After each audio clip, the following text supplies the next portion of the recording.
ఒక వ్యక్తి తీసుకున్న అప్పుపై 2 సంవత్సరాల కాలంలో 600 రూపాయలు బారు వడ్డీ లేదా 630 రూపాయలు చక్ర వడ్డీ వచ్చును. అయినా రేట్ ఆఫ్ ఇంట్రెస్ట్ ఎంత? చూడండి ఫ్రెండ్స్, ఇప్పుడు 2 ఇయర్స్కి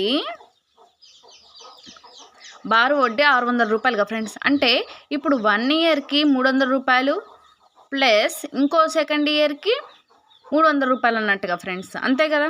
ఇప్పుడు అదే ఈ 2 ఇయర్స్కి చక్ర వడ్డీ అనేది ఫస్ట్ ఇయర్కి ఎట్లయినా 300 ఉంటుందిగా ఫ్రెండ్స్. అప్పు అనేది ఫస్ట్ ఇయర్కి సేమ్ ఉంటుంది కాబట్టి చక్ర వడ్డీకైనా బారు వడ్డీకైనా ఇది 300 అవుతుంది. నెక్స్ట్ ఇయర్కి బారు వడ్డీ వచ్చేసరికి 330 రూపీస్ అవుతుంది, అంతేగా ఫ్రెండ్స్. ఇప్పుడు అసలుకి ఇప్పుడు ఇంట్రెస్ట్ ఎంత ఫ్రెండ్స్? 30 రూపీస్ అన్నట్టు కదా. మరి రేట్ ఆఫ్ ఇంట్రెస్ట్ ఎంత అంటున్నాడు ఫ్రెండ్స్, ఓకేనా. ఈ 2 zeros ఈ 2 zeros 3 1s 3 10s. So rate of interest ఎంత ఫ్రెండ్స్? 10%. ఒకవేళ ఇలా కాకుండా ఫార్ములా ప్రకారం చేసిన ఏంటి friends, simple interest is equal to PTR/100. Simple interest ఎంత ఫ్రెండ్స్? ఇంట్రెస్ట్ ఎంత వచ్చింది? 30.